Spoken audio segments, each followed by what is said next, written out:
Good morning, everybody in Toronto and the world out there. I had a difficult night. I had a tough night because I thought a lot about what happened here in Toronto, and I was with clients all day yesterday, so I didn't really get the depth and breadth of it until I got home, and so it just blew my mind is what it did. You know, I couldn't believe that that's what was happening in the city. And so the one thing I encounter a lot in my office are people with anxiety and anxiety fears and anxiety essentially. And so I thought, let's just do a live on, you know, bad things happen to good people is the truth. But there are ways to really work with your brain so that you don't let your brain take you down the road of anxiety. And hi, Eduardo. I have to say that there's such a shock factor for me as a Torontonian. I've always seen this city as Toronto the Good. I've always seen this country as a country of tolerance and of, I mean, you know, mental illness is rampant everywhere. So, you know, possibly that's what was going on. But the suffering of people is rampant. So I believe that what occurred, and I don't know, but what occurred was just a lot of suffering, and then the suffering gets exploded on people. Hi, Kari. But my heart was just, I didn't sleep well, and I look like I didn't sleep well, but I was just so distraught for most of the night, thinking about, hi, Leonardo. I was so distraught for most of the night, and lots of tears about how sad it was that people were just walking, you know, in Toronto on finally a sunny day. I know I'm being indignant about the weather. On finally a sunny day in Toronto, and then this maniac takes over, you know, his van and runs people over. I mean, I just, you know, I hope that we find out what the motives are, that it's possibly you know, mental illness, and you know, somebody that just lost their mind and lost their ability to be rational, because I just can't think about it as anything else. We have a super tolerant city, a super open-minded city, an international city. We absolutely love everyone, all cultures, all, you know, and I just can't imagine that was anything but that. And so that is my thinking on that. But what I know will happen, as happens every time there's one of these things, I have clients dealing with massive anxiety. And I don't know if you have anxiety. Let me know if you do. But I want this to be, you know, a talk about the fact that our thoughts, our what-if thoughts, are so potentially destructive. Raisa says, yes, it was shocking. It was a shocking event. We also need to remember that it's a daily occurrence in many other parts of the world, and not brand ourselves as victims. Absolutely, Raisa. No, I totally don't feel like that. I just feel shocked. And yes, it goes on all the time, everywhere. Crazy thought that I thought we'd be a little bit immune to this type of thing, but no, indeed we're not, and indeed, you know, we are. I'm just going to read some of the comments here. Kimiko says, this is hitting my community with the accused, one of the deceased, an international student, and 2 of the injured from Seneca College. At least one of the victims was from my department. Kimiko, I'm so sorry. I didn't know that. Wow, I didn't know that. So I guess you don't have any other intel on what went on. But I'm so sorry that this hit your community so hard, and I'm just devastated for you. I really feel I'm devastated. I feel like grieving is such an important, you know, important process in this time, and also to watch the thinking. What if this? What if that? You know, what if this happens? What if I walk out here and somebody runs me over? What if anything? And I feel that what if those 2 pesky words, I love that word, pesky. Those two pesky words are just powerfully dangerous for the brain, because the what if thoughts, the what if words, brings on a whole bunch of other thinking. And the other thinking that comes in are usually scenarios of danger. So when we begin a sentence, it's what if, especially if it's a negative trajectory, we can do what if, what if I find $1 million? What if I am healthy forever? All those are positive things. But usually I find that people aren't doing that, I gotta say. I find that people are actually doing, what if I, meet my untimely demise in an alleyway around the corner from my home? What if someone breaks in? What if scenarios? And I always ask people to watch that what if thinking, because the what if thinking, which is, I know, it feeds the anxious brain, events in the world, news that you can't avoid, feeds the brain, and unfortunately activates the amygdala, which sits at the back, right at the brain stem, and it is within the limbic system. And what happens is that amygdala becomes turned on and hypervigilant, and fight, flight, freeze is what you start to have to do. And Raisa says, and I did read that. There's some other. Oh yes. Sandra says, things like this may happen in other parts of the world, but we are not used to it happening in our own backyards. Hopefully we will never get used to it. I totally agree. We've just not had this happen. We've had random stuff, but not this type of big event. So I agree with you, Sandra. But what I really want to tell you is that my concern is for how do we go forward? How do we go forward after difficult events? And what I have observed is we have to be careful, very, very, very careful, to not let the brain go into a spiral of fear-based activity, in which I have seen the brain just get turned on to that hypervigilance and turned on to that amygdalian way of dealing with life. And the only way to calm the amygdala is to, well, number one, listen to soft music. I turned on my meditation music right off the bat this morning, and I started to do slow breathing, and also feeding my brain really positive imagery, and also tending to my tender heart, because I've been very upset about this since I found out. Well, not since I found out, since I left the office, because I found out while I was in the middle of very intense sessions. So we kept that in check, and then my family all over the world were like, "Are you okay?" I'm like, "Yes, I marked myself as safe." And then from there, I was able to kind of hold it together. And then when I came home in the evening, I read all about it and was just devastated. And I wrote a post about it, that, that the pain is not picky. Everybody was feeling the pain, not just the people who were killed, not just the people who were harmed, not just the people, who were viewing, not just the heroes. The man who did it himself is in pain. Pain is not picky when it comes to this stuff. And so I feel that the brain needs to be really, really disciplined. And I want you to work on shifting from, as soon as you catch, what if this, what if that, you go into correct and cancel, a good Louise Hay reference, correct and cancel, and replace that with all is well. I am safe now. And all we have is that present moment, remember? All we have is that present moment. And that present moment, in this moment, you are okay. And even if something is happening in that present moment, there's always something good to hang on to. There's always something good out of something not so good to hang on to. So the destructive thought of what if this is something to really train your mind to not leap onto.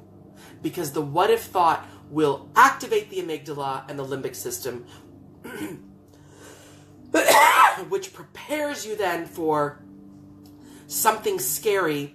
It's preparing you for something that needs you to fight or flight or flee or fight. And it is very, very, very important that you not have that on constantly. And Catherine Inglis says, hypervigilance, question mark. Oh yes, during and after abuse. 99% gone now, thank goodness. You're right, and self-care is paramount to keeping it in check. My partner still does what if thinking, and I nicely call him on it. What if things go well? What if things work out? I love that, exactly. What if, put it in a positive spin, exactly, that seems to be helping and shifting towards the positive. Yes, because what if can be powerful if you've trained your brain to look at what if in the positive end of things. But if you have not, it can be a bit of a dangerous proposition to send you down the hypervigilance route. So it is so important to bring down all the what if thinking. Initially, no what if thinking. No what if thinking. Initially, banish the words what if from your dialogue until you've managed to really calm the amygdala down. And until you've managed to understand that to speculate in that fear-based, fear-mongering way, to speculate in that fear-mongering way is destructive to your brain and can really put the neural pathways of fear and groove them in. And I want you to remember that that doesn't help. Feel your pain, grieve your pain, allow yourself to be in the process of working out your pain, or even your fear, or even any of those emotions. But try to not feed that that circus. Try to not feed that monkey brain a lot of evidence that supports fear constantly. So as soon as you go to what if, you're basically going down a road of feeding the evidence of how there can be a negative outcome to things constantly. And it's not accurate. It's not accurate. And sadly, science shows us that our brain latches onto the negative much more readily than to the positive. So if everyone would like to join me in a little bit of a positive meditation, sending love to Toronto, I'm up here on the 20th floor. I'm going to do something I've never done here, but everybody's going to get to see my view. Does everyone see my view? Can you see my view? I was looking at this last night and sending so much love to this city.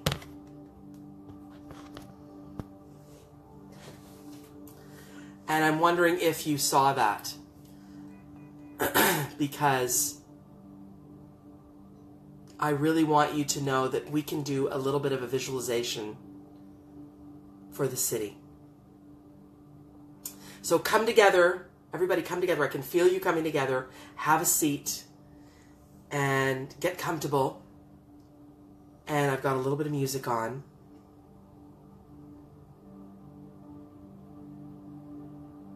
Close your eyes. Put the tongue on the top of your mouth. And start breathing in a circular fashion. Just in a circular fashion. I'm tearing up as I'm doing this because I can feel everyone coming round. I can feel a little bit of goosebumps. And I just want everybody to just start breathing in a circular way. So circular meaning when you breathe in, when you reach the top, you circle your way down. You don't let it stop at the top, and you don't let it stop at the bottom. And just slowly calm your entire being.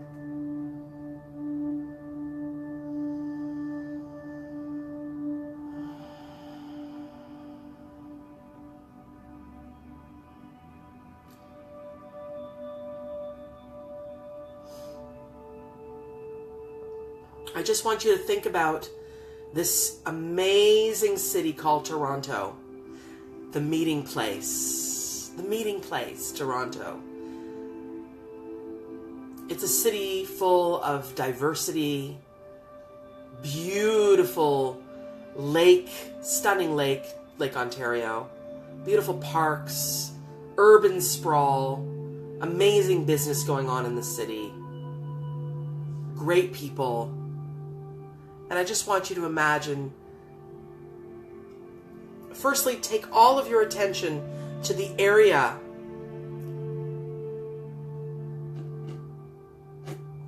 where this occurred. in the Yonge and Finch area. So even if you're not in Toronto, just imagine, if you saw it on the news, the area where this occurred. Just let your consciousness take you there. And all of the surrounding neighborhoods of Yonge and Finch, and the schools, and the colleges, and all of Kimiko's students, and people from Kimiko's department, from Seneca. I feel just devastated that that occurred. And I just want you to send love and healing to that area. Imagine that all of your pores are like diamonds, and you're sending love to every single millimeter of that area, the Yonge and Finch area, and all of the surrounding neighbors and neighborhood and buildings and streets and little laneways. Just feel your love just seeping in like healing elixir, like a healing elixir liquid, a golden liquid of healing, just infiltrating all the streets of North End of Toronto to start.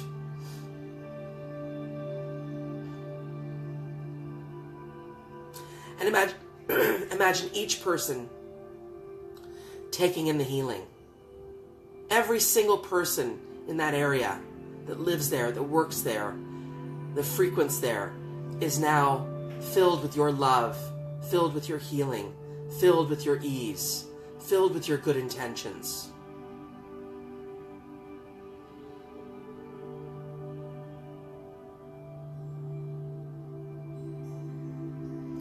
All of the first responders included, all of the heroes included, anyone who was in that area yesterday is getting your love, your healing, your good wishes, your ease.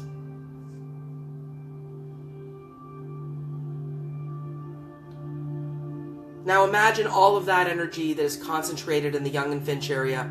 We are going to take it to all of Toronto. Imagine this entire city, this beautiful entire city.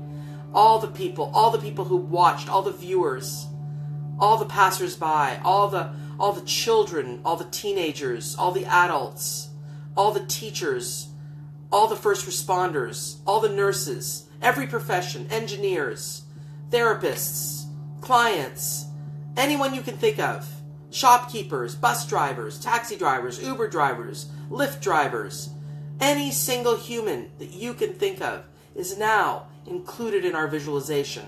Every bit of Toronto is being impacted by our love, by our healing, by our goodwill, good intentions, positivity. We are the healers right now. And if you do Reiki, bring some Reiki in on it. I do Reiki. If not, no worries. Just send all this energy out to this every borough. Every borough in the west, every neighborhood in the west, in the east, in the north, in the south. Toronto needs our healing energy.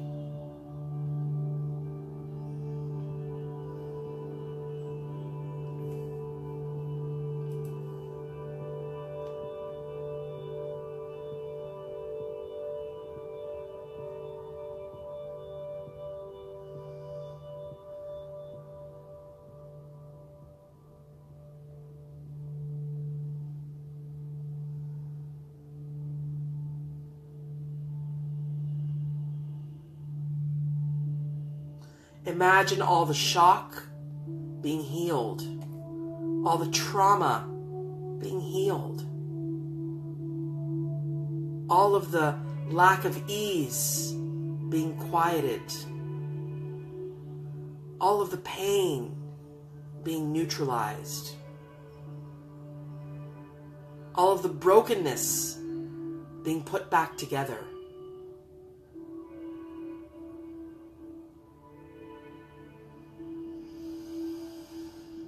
Make sure you're breathing.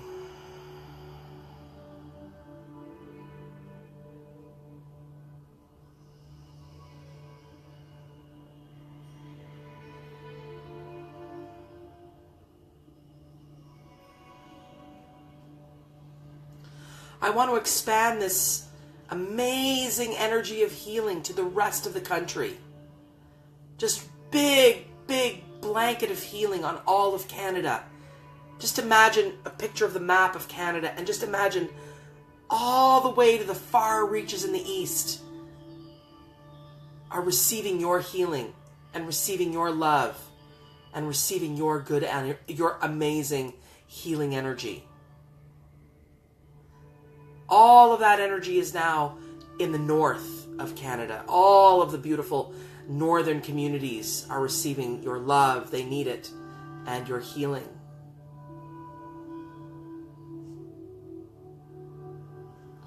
And all of the energy is concentrated in the west.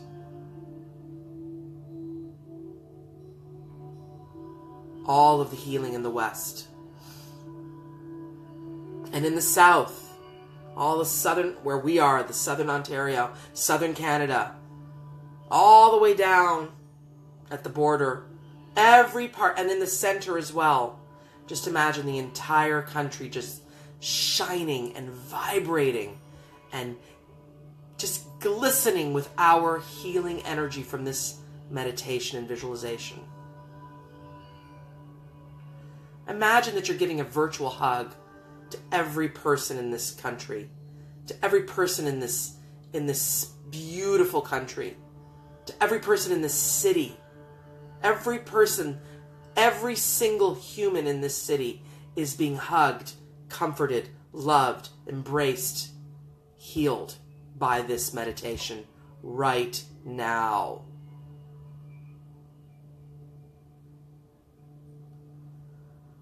Exhale love. Every time you exhale, imagine that you're exhaling love and healing.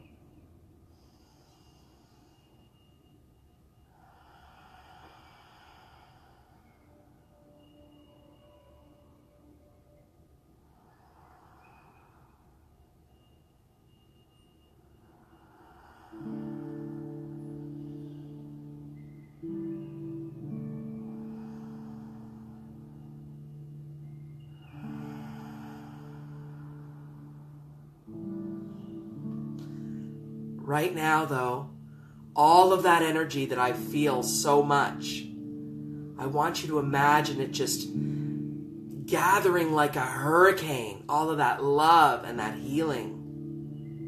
And I want you to imagine that all of that energy is now sucked into your heart. All of the energy you just gave out, all of that energy you just put out there, I want you to suck it into your heart. Imagine your whole being is taking in all of that incredible love and healing. Every one of your cells is healed by that love and by that healing and by that beautiful goodwill energy is now coming into your heart and your body.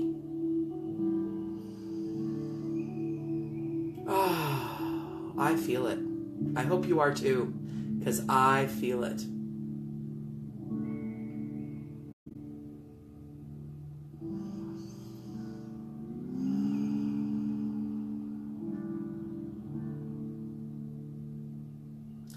And just imagine that we've got like a bit of a back and forth here. We've got healing energy coming in, healing energy going out. Healing energy coming in, healing energy going out. So that you benefit, the city benefits, the country benefits, and of course, all of that beautiful energy benefits the planet, which is what we're really all about. Helping and healing the planet. And we're letting the what if thinking go. We're letting the negative what if thinking go. We're allowing the what if to just sort of lie dormant over there, way over there, on an island over there. Put all your what ifs on an island over there, way, way, way over there. And I want you to practice this through the day. Sending love out and then letting the love come back in. And sending the love out and then letting the love come back in. And let your mind be calm. And let the what if thoughts go down. And if you're going to indulge a what if thought, make sure that you're indulging it in a positive light. What if something good happens? What if something good happens? Which is what I'm committed to. All day, all week, all month, all year. All the time. Training the mind. Slowly open your eyes if you haven't already. Knowing that the city is so well served by this meditation. And I just want to send you so much love and so much healing for any one of you that, including myself, that went through the trauma of that experience. But know that with each breath, that trauma is coming down. With each positive visualization, that trauma is coming down. And all negative events have positive at the outset of that negativity. We can always transform something negative into positive. So I just want to keep the kindness up, the positivity up, and the thoughts disciplined in terms of the way you look at things so that you don't re-traumatize yourself. I'm wishing you a beautiful day, and keep this meditation energy going, and just random acts of kindness, okay? Blessings. Have a stunning day. Mwah. Love you, Toronto. Love you, world. Love you, anyone who tuned in. And thank you, Celia. We are really going to make an impact with this meditation. So share this meditation. Share it with the world, because people need to know that no matter what is happening, no matter how things go on, we can be in charge of our thinking, and we can send out positivity to the planet. Okay? That's your job. That's my job. That's what we're here to do. Blessings. Blessings. And tomorrow, amazing podcast video coming at you. So tune in. All right? I'll let you know the topic. It's a good one. All right. Love you. Love you. Big hugs. Big hugs. Big hugs. All right. Big, big, big, big hugs.